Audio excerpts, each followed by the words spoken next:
نسبت سے ہے، کیونکہ کل بائی جمادی الثانی ہے اور بائی جمادی الثانی کو حضرت صدیق اکبر رضی اللہ تعالی عنہ کی وفات ہے۔ اور آپ سنتے رہے ہوں گے کہ ہمارے ملک پاکستان میں کچھ بدبخت حضرت صدیق اکبر رضی اللہ تعالی عنہ کی شان میں نازیبا کلمات کہتے ہیں، تو ہمارا بھی حق بنتا ہے کہ ہم اپنی عقیدت محبت کا اظہار کریں اور دنیا کو بتائیں کہ حضرت صدیق اکبر رضی اللہ تعالی عنہ لاوارث نہیں ہیں، ہم ان سے محبت کرتے ہیں۔ اور اس کا اظہار ہم یوں کرتے ہیں کہ زمانے میں محبت کا یہی معیار ہوتا ہے، زمانے میں محبت کا یہی معیار ہوتا ہے،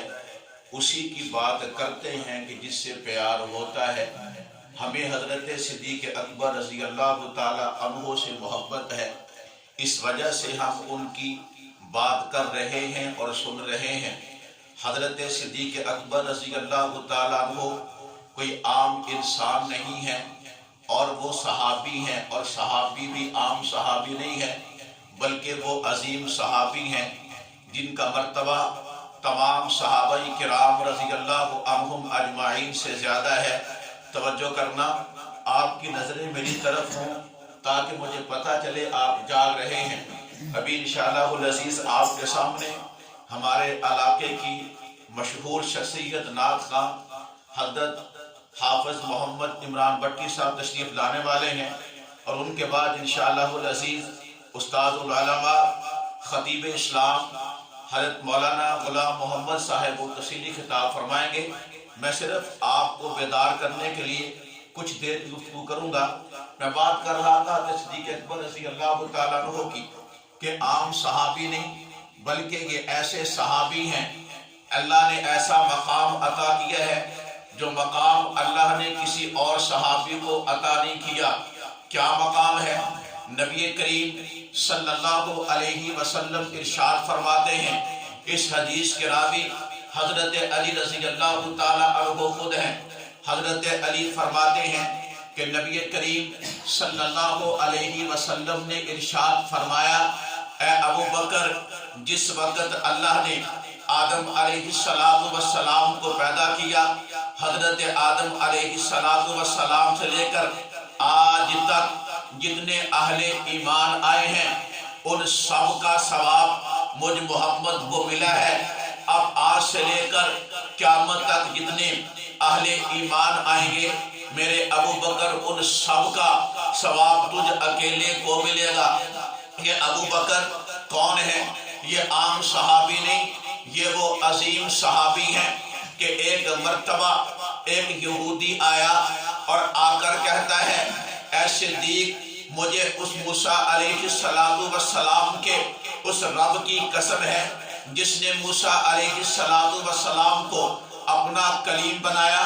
اب توجہ کرنا، اس رب کی قسم جس رب نے موسیٰ کو اپنا کلیم بنایا،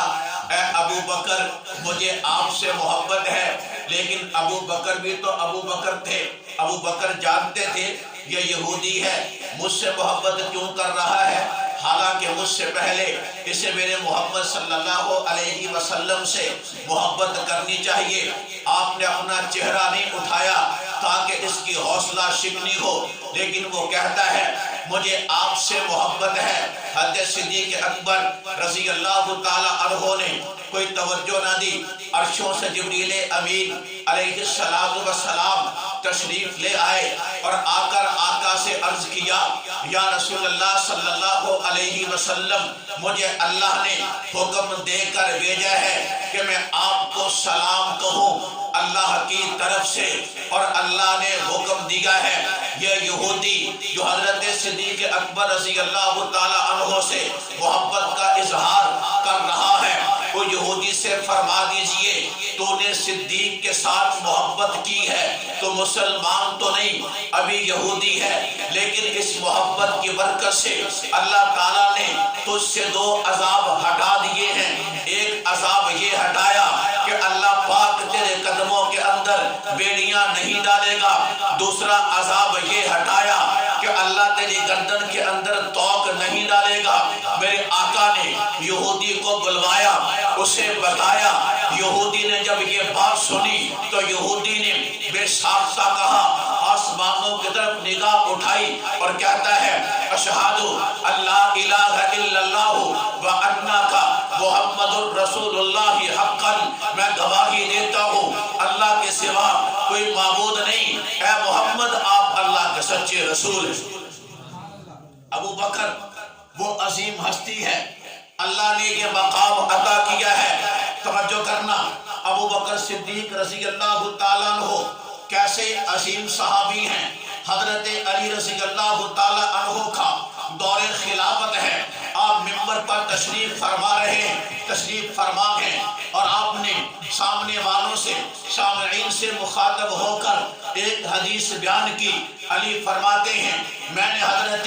صدیق اکبر رضی اللہ تعالیٰ عنہ سے یہ حدیث سنی۔ حضرت ابو بکر رضی اللہ تعالیٰ عنہ نے فرمایا جب کوئی بندہ کوئی گناہ کر لیتا ہے، گناہ کرنے کے بعد یہ بندہ اچھے طریقے سے وضو کرتا ہے، وضو کرنے کے بعد یہ بندہ نماز پڑھتا ہے تو اللہ پاک کا حق ہے کہ اللہ اس بندے کو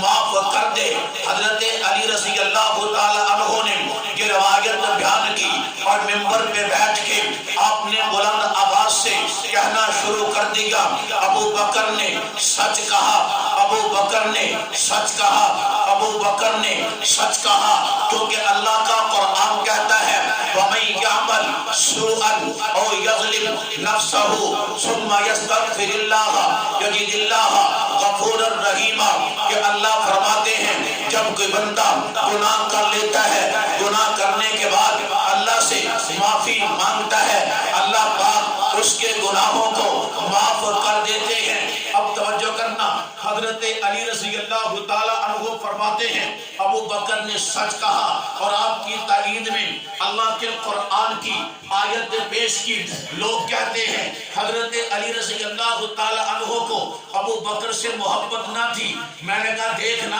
یہ علی ہے، یہ علی ہے، میں کہتا ہوں صدیق ہے، تو نہیں مانتا لیکن تو دعویٰ کرتا ہے مجھے علی سے محبت ہے۔ میں یہ کہوں گا میری نہیں مانتا تو نہ مان، لیکن علی کو ماننے کا دعویٰ کرتا ہے، علی کی بات تو ماننا۔ علی کہتا ہے ابو بکر صدیق ہے، ابو بکر کیا ہے؟ صدیق ہے۔ اسی کو شاعر نے بڑے عجیب انداز میں کہا، شاعر کہتا ہے خدا صدیق کہتا ہے، نبی صدیق کہتے ہیں، خدا صدیق کہتا ہے، نبی صدیق کہتے ہیں، قلندر غوث اقطاب و ولی صدیق کہتے ہیں، قسم کھا کر ذات بارات باری کی سر منبر میرے صدیق اکبر کو علی صدیق کہتے ہیں۔ تو علی رضی اللہ تعالیٰ عنہ وہ عظیم نبی کے صحابی بھی اور داماد بھی، اور سنیوں کو دل کا چین، سنیوں کے رہبر رہنما، سنیوں کے امیر۔ اب توجہ کرنا،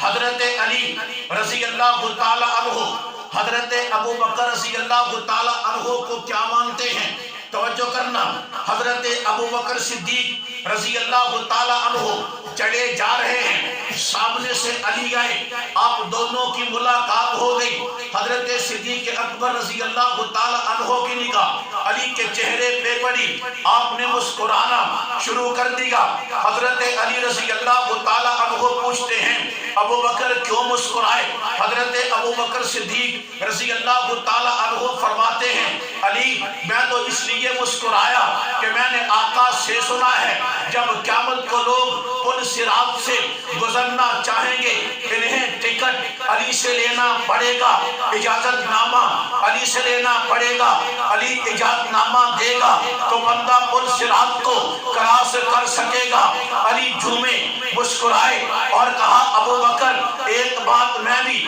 تجھے سنانا چاہتا ہوں، مجھے میرے آقا نے فرمایا علی اجازت نامہ اس بندے کو ملے گا جس بندے کے دل میں صدیق کی محبت ہوگی،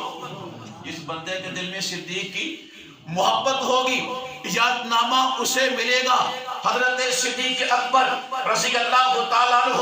وہ عظیم صحابی، آج لوگ ان پہ تبرہ کرتے ہوئے پتہ نہیں کیوں نہیں سوچتے ارے یہ صدیق عام صدیق نہیں ہے، یہ صدیق تو وہ ہے جس صدیق نے